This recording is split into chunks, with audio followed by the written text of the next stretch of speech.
오늘 마감의 기술은 최영지 전문가와 함께 꾸며보겠습니다. 어서 오세요. 안녕하세요. 네. 코스닥이 막판으로 갈수록 계속 우하향 곡선을 그리면서 미끄러지고 있습니다.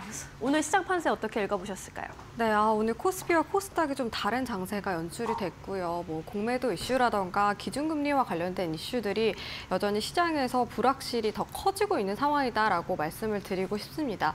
일단은 밤사이에 FOMC 회의가 진행이 됐고요. 기준금리가 동결이 됐습니다. 이 부분 먼저 말씀을 드리고 전략적인 측면을 이야기를 하고 싶은데요. 이번에 미국 연준 기준금리가 동결이 됐습니다. 예상을 했던 부분이고요.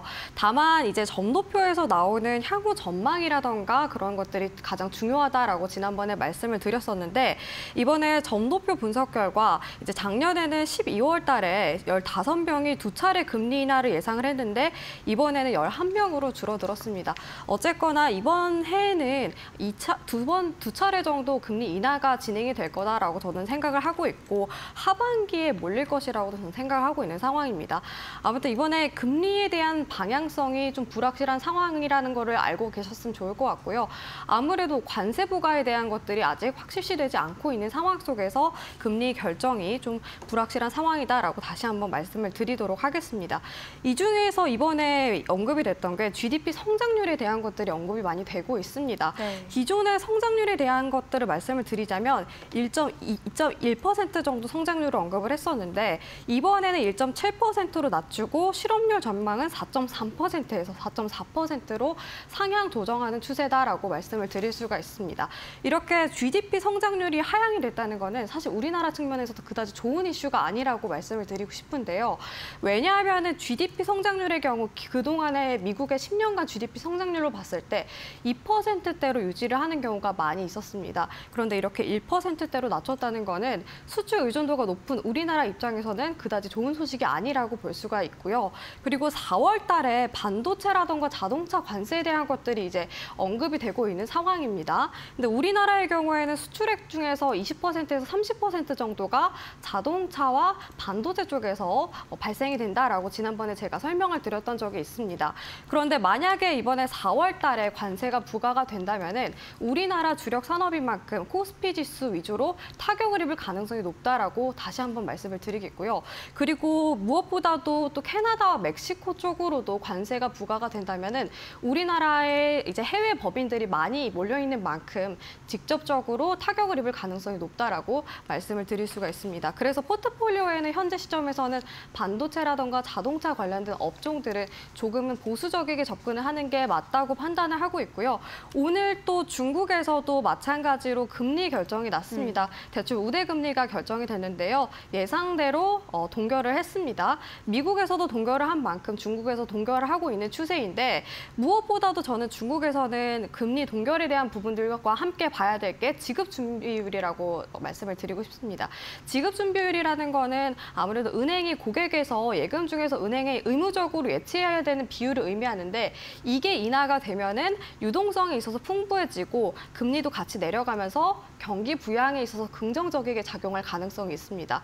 근데 지준율 인하는 이번에 좀 보수적이게 좀 생각을 하고 있는 상황인 것 같아요. 근데 향후 중국에 대한 것들도 참고를 하면 좋을 것 같은데 왜냐하면 지금 상황에서 우리나라 시장이 미국 쪽에서 원래 의존도가 높다가 관세 부과 때문에 조금씩 의존도를 낮춰가고 있는 상황이잖아요. 그런 만큼 중국 경기 쪽과 함께 좀 커플링 현상이 나올 가능성이 높다라고 저는 판단을 하고 있습니다. 그래서 앞으로는 이제 중국 경제와 함께 미국 경제도 함께 살펴본다면 조금 더 전략적인 측면에서 좋지 않을까라고 말씀을 드리도록 하겠습니다. 네, 오늘은 거래소 쪽으로 외국인이 기관과 함께 4거래일 연속 동반 매수에 나서줬다라는 점 특징적으로 또 볼 수 있겠습니다. 코스피 오늘 오전에 장중에 한 달여 만에 2,650까지 오르기도 했는데요. 대장주인 삼성전자의 역할이 컸죠. 연고점 높이면서 5개월여 만에 6만 전자를 회복했습니다. 반면에 코스닥 쪽은 제약바이오주에 좀 불안이 컸던 것 같네요. 낙폭을 키우면서 마감한 하루였습니다. 내일장 전략 계속해서 세워보도록 하겠습니다. 전문가님, 변동성이 꽤 크다고 볼 수 있을 것 같아요. 어떤 전략 유효하겠습니까? 네, 이렇게 변동성이 크고 불안정한 장세에서는 아무래도 테마주가 올라가는 경우가 많이 있습니다. 근데 테마주 중에서도 확실한 이유가 있는 종목이라고 한다면 접근해봐도 좋겠지만 불확실하거나 혹은 터무니없는 이유로 올라가는 종목들이라면 조금은 좀 보수적이게 봐야 되지 않을까라고 생각을 하고 있어요. 최근 들어서 동양철관이 시장에서 좀 부각이 되는 모습을 보였었는데요. 전산 장애 이슈가 있었죠. 그러면서 거래가 중단하는 사태까지 이루어지게 됐는데 그런데 그 이후에 오히려 시장에서 부각이 되면서 상한가에 가기도 했습니다. 아무래도 동양철관 같은 경우에는 품절주의 성향을 갖고 있는 종목이다 보니 적은 거래량에도 주가가 크게 변동성이 나타나기도 하는데요. 품절주라는 거는 최대 주주 지분이 60%에서 70% 정도고 유통 물량이 적은 주식을 의미합니다. 이렇게 품절주의 경우에는 적은 거래량에도 크게 변동성을 움직여서 상한가에 가는 경우도 정말 많이 있는데 다만 그만큼 또 하락폭이 크게 나올 가능성이 있습니다.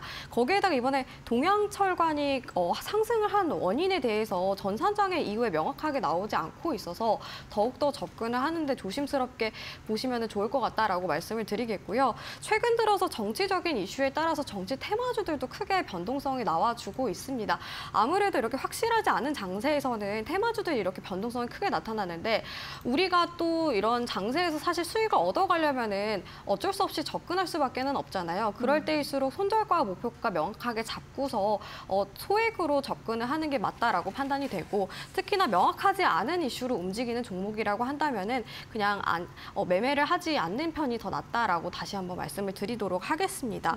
이와 더불어서 오늘 밤에 미국에서는 경기 선행지수가 발표가 되는데요. 내일 시장 방향성에 결정이 될 만한 이슈라고 저는 생각을 하고 있습니다. 경기 선행지수라는 거는 미래 경기 흐름을 예측하는 지표인데요. 향후 3개월에서 6개월 정도 경기 흐름을 나타내는 지표라고 생각하시면 될 것 같습니다. 여러 가지 선행 지표를 종합해서 만든 건데 주요 지표로는 목요일마다 발표가 되는 신규 실업 수당 청구 건수라던가 제조업 신규 지수 이런 것들이 포함이 돼 있습니다. 이번에 같은 경우에는 둔화될 가능성이 높다라고 저는 판단을 하고 있는데요. 1월 달의 경우에도 전월 대비 0.3% 하락한 수치를 기록을 했습니다. 지난해 12월의 경우에는 0.1% 정도 좀 올라가는 모습 보였었는데 1월 달에는 좀 둔화된 수치를 기록을 했습니다. 아무래도 관세에 대한 불확실성이 커지고 있는 상황에다가 실업수당 청구 건수의 경우에도 최근 들어서 조금은 둔화된 모습을 보이고 있는 만큼 이번에 경기 선행 지수도 조금은 둔화된 흐름 나타나지 않을까라고 판단을 하고 있거든요. 경기 선행 지수가 아무래도 둔화가 되면은 향후 3개월에서 6개월 이후에 경기가 좀 불안정할 가능성이 높다라고 판단을 할 수가 있어서 이런 부분들이 좀 투심 위축에 영향을 줄 것으로 저는 전망을 하고 있는 상황입니다. 그래서 오늘 밤 11시에 발표가 되니까요. 이 관련된 수치들 확인을 꼭 하시고 내일 우리나라 증시 대응하는 데도 참고를 하셨으면 좋을 것 같습니다. 네. 이렇게 테마주가 기승을 부릴 수밖에 없는 현 시점에서 유의를 좀 해서 보수적으로 똑똑한 접근이 필요하다라고 강조를 해주셨고요. 또 미래 경기 흐름 예측하는 미국의 경기 선행지수가 오늘 밤에 나옵니다. 이에 대해서 둔화 전망 제시해 주신 만큼 뉴욕 증시에 또 어떤 영향을 줄지 함께 주시해 보시죠. 이제 내일장 시초가 공략주로 넘어가야 할 텐데 어떤 종목을 골라 오셨을까요? 네, 최근 들어서 로봇주가 조정을 많이 받았더라고요. 그래서 대표적인 로봇주인 이렌시스를 가지고 왔습니다. 이렌시스의 경우에는 대표적인 감속기 관련된 종목으로 언급이 되는 종목인데요. 대표적인 사업에 대해서 좀 말씀을 드리자면 보안 솔루션 제품이라던가 가전제품에 사용이 되는 핵심 부품을 자체적으로 설계하고 제조하고 판매하는 기업입니다.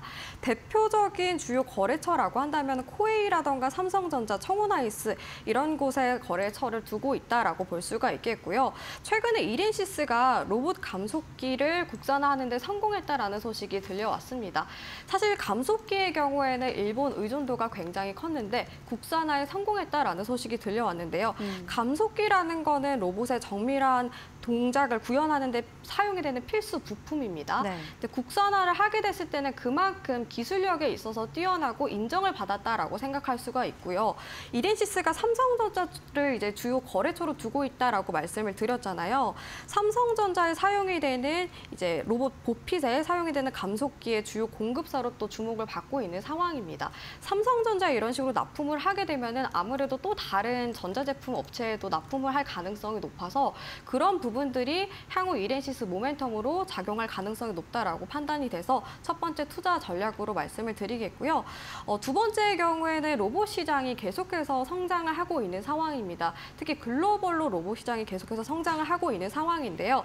미국에서도 마찬가지로 뭐 엔비디아를 비롯해서 테슬라, 구글, 아마존 이런 빅테크 기업들이 하나둘씩 로봇 사업을 시작을 하고 있는 상황입니다. 이에 따라서 국제 로봇 협회에 따르면 글로벌 로봇 시장이 2021년에는 332억 달러 수준이었는데 2030년에는 1,600억 달러까지 성장할 것으로 전망이 되고 있는 상황입니다. 이렇게 성장이 가파르게 성장을 하게 되면은 이렇게 시장이 가파르게 성장을 하게 되면은 아무래도 이렇게 로봇 사업을 하는 이렌시스 입장에서는 직접적인 수혜를 받을 가능성이 높다라고 판단을 할 수가 있습니다. 이런 부분들도 투자 전략으로 말씀을 드릴 수가 있고요. 그리고 이렌시스의 경우에는 제가 계속해서 주목을 하고 있는 종목이라고 말씀드리고 싶은 게 네. 저는 사실 이제 이런 소형주들 같은 경우는 재무적으로 건전하고 그리고 우량한 기업들을 굉장히 많이 선호합니다. 왜냐하면은 차트적인 관점에서 타점이 나왔을 때 그만큼 안정감 있게 접근을 할 수 있기 때문인데요.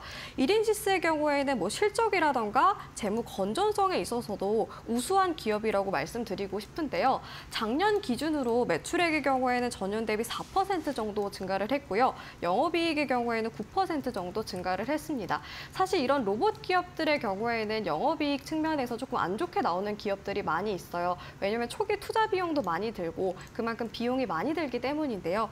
그래서 영업이익이 부진한 기업들이 많이 있는데도 불구하고 작년에 영업이익이 증가한 추세를 보였습니다.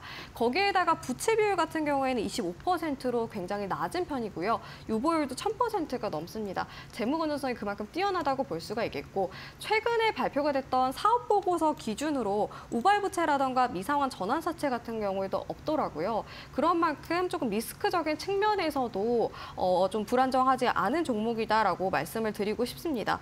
그래서 로봇 감속기 국산화 성공이라던가 글로벌 로봇 시장 확대 그리고 재무 건전성에 있어서는 뛰어난 기업이라는 점을 참고를 하시면서 접근하시면 좋을 것 같은데요. 차트 보면서 전략적인 것들 말씀을 드리고 싶습니다. 오늘 같은 경우에는 4%대 하락을 하면서 마감을 했어요. 지금 구간대에서 위에 상단에 매물이 좀 많이 쌓여 있어서 조금은 시간이 걸릴 가능성은 있지만 거래량이 최근에 많이 발생한 만큼 또다시 모멘텀과 함께 거래량이 대량 거래량이 발생을 하게 되면은 이 매물대 뚫고 나서 위에 좀 추가적인 상승을 기대해봐도 되는 구간이다라고 저는 생각을 하고 있습니다. 지금 관점에서 오늘 일목균형표 기준선 구간대에서 지지를 받고 마감을 했고 최근에 단기 이동평균선이 중장기 이동평균선을 상향 돌파를 하면서 골든크로스가 조금씩 나와주고 있는 모습이에요. 거래량도 같이 동반이 돼서 저는 이 골든크로스 자체가 타점이 좀 긍정적이다라고 생각을 하고 있고 목표가의 경우에는 이제 저항을 많이 받은 구간대인 6,200원을 목표가로 제시를 해드리고 싶고요.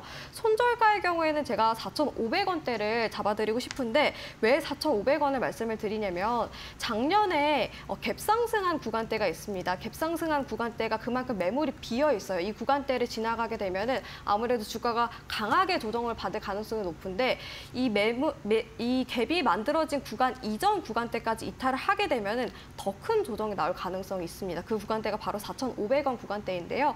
그래서 4,500원 손절가로 잡아보시면서 전략에 참고하셨으면 좋겠습니다. 네, 로봇 시장의 가파른 성장과 함께 직접적 수혜가 기대되는 이렌시스 설정해 주셨습니다. 로봇 감속기의 국산화 성공 소식을 전해준 기업으로 기술력으로 인정받았다라고 볼 수 있겠습니다. 삼성전자 공급사이기도 하고요. 소형주이지만 영업이익 잘 나오는 탄탄한 기업이다라고 정리해 주셨습니다. 목표가 6,200원 선으로 설정을 해주셨고요. 손절가 4,500원도 기억해 주시기 바라겠습니다. 이렌시스 오늘 종가는 5,320원에 만들어놨습니다. 전문가님 이제 보내드릴게요. 고맙습니다.